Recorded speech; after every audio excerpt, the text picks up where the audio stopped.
Hey guys, what's up? This is Bharat, you're watching iGyaan, and today we're going to be finally checking out the new Samsung Galaxy M10 and the M20. So let's get started.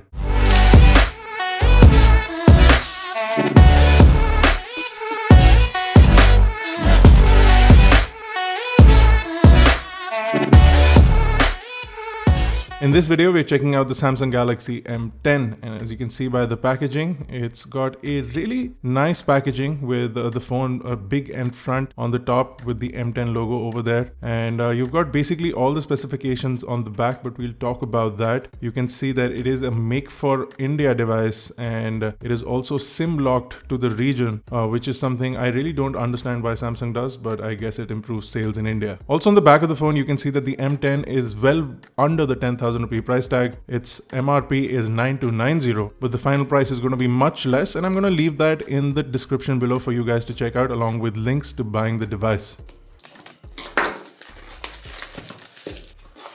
So once we crack open the box, the first thing inside the box is yet another box which houses all the documentation. Remove the documentation from the box and you'll see that inside the quick start guide is also the SAR information. For those who want that, we will leave that on the screen for the M10. Now, apart from the quick start guide, you will also get a regional SIM lock guide, which basically tells you that using this phone for 5 minutes in India will allow you to insert overseas SIM cards in it. And finally, you will also get the warranty certificate. If we move further into the box, you will see the device itself. I will place it to the side for the time being and go further in. You do get a micro USB charging cable inside the box along with a wall charging brick. This is a standard 5 volt 1 amp charger, and you also get a SIM ejector tool inside the box. And that's basically everything from the box of the phone. It's finally time to take a look at the device itself, and let me remove the plastic real quick. You got lots of stickers and side plastics on this phone.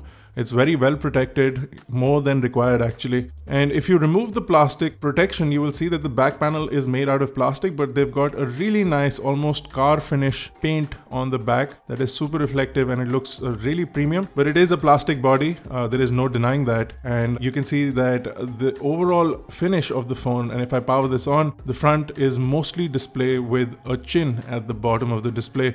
You do have the teardrop notch on the top. Samsung's calling this the Infinity B display. So let's talk about what's going on out the outside of this device. So over at the front, you've got a 5 megapixel f2 front facing camera in the teardrop notch, and just above that you will see the earpiece is just on the edge of the device. They've also managed to house some sensors, including a proximity sensor and a light sensor, and below that you do have a 6.2 inch display. Now this is a ultra wide display, and you also get rounded corners, a really nice color reproduction on the display. It looks really nice and upmarket. On the bottom you do have a little bit of a chin. In fact, it's quite a big chin. If they would have stretched the display out totally, it would have looked really good, but even like this, it looks pretty amazing. On the bottom is this 3.5mm headphone jack and a micro USB port. I would have really liked to see USB-C, but because it is priced so low, I do understand that they would have tried to save money on this. The M20 does have a USB-C port. If you guys are interested in checking out the M20, click on the banner on the top right of your screen right now, and I'll also leave a link in the description. You can also see the microphone. On the right of the device is the power button and the volume rockers. On the top is a noise cancellation microphone. On the left is the SIM tray, and you can pop in 2 SIM cards and 1 micro SD card simultaneously. So it does have independent slots for all 3, which is fantastic. And on the back is where the action is. There are 2 cameras. One is a 13 megapixel f1.9 aperture main camera, which does have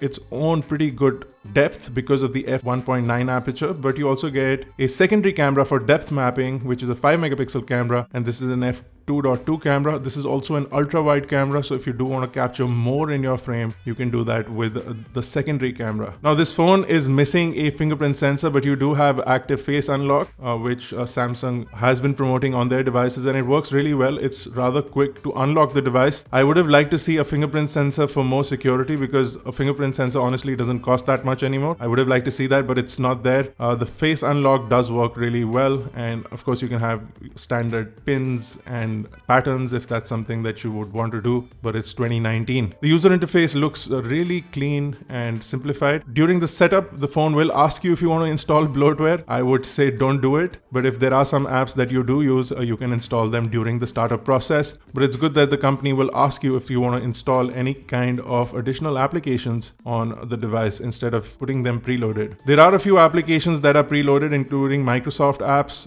Only 3 apps are preloaded, but you can disable them. You can't uninstall them. You also have a whole host of Samsung apps along with all the Google apps purely sorted in Google and Samsung folders, and you also have the Samsung Galaxy App Store to download more applications. Let's talk about the camera app. It's quite extensive. You do get front-facing portrait shots. Samsung calls this live focus. That is available on the front-facing camera, and you also get stickers on the front-facing camera if that's something that you're looking for. Standard selfie mode has also lots of options. You can enable the auto flash. You also have an auto tuning mode along with filters and effects. You can also turn on beautification if that's something that you need. If you want a longer shot, you can use the entire display to click a picture, but that does reduce the resolution of the picture quite a lot, so I would recommend sticking to the standard resolution. If we flip open the camera to the other side, you can see that in auto mode you do have an option to jump between wide shots and regular shots. Wide shots utilize the 5 megapixel ultra wide camera.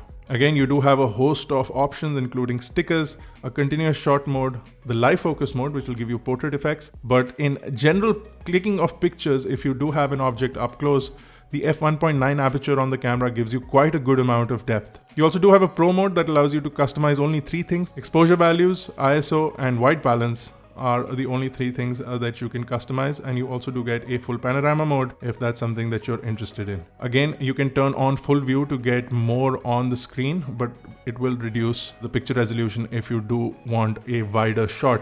You can customize the settings of your picture from the settings panel, and over there you will see that if you want a wider shot, a 16:9 will bring you down to 9.6 megapixels, whereas a 4:3 will give you 13 megapixels. Video remains at 1080p on both the front and the rear camera, which is consistent for devices in this price tag. Some picture samples gave good results, especially in low light conditions, which is good to say that initial impressions from the camera of the device are quite impressive.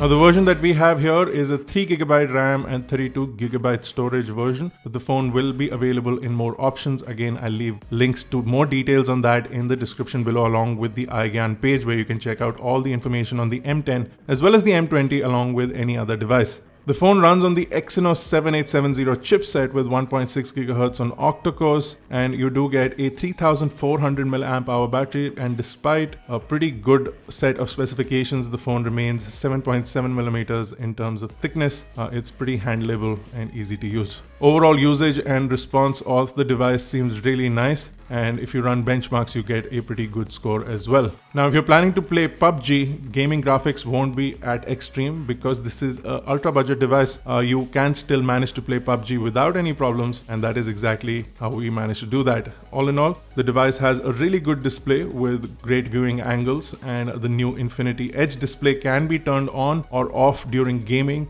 or during video playback on YouTube, depending on what you need, by going into the display settings. There are lots of Samsung customizations that you can find in the settings app, and this phone will get Android 9. Presently it runs Android 8, but this phone is slated for Android 9 along with the Samsung One UI that this device will get shortly. Now, what are your thoughts on the Samsung Galaxy M series? And if you guys are gonna be looking into buying the M10 or the M20, let us know in the comments section below. If you want us to check out anything specific for the review, which is going to be coming out shortly after this, do let us know in the comment section below as well. If you like this video, don't forget to smash that like button, hit that subscribe button if you're not already a part of Team iGyaan. This has been Bharat. Thank you guys for watching. I will see you in the next one.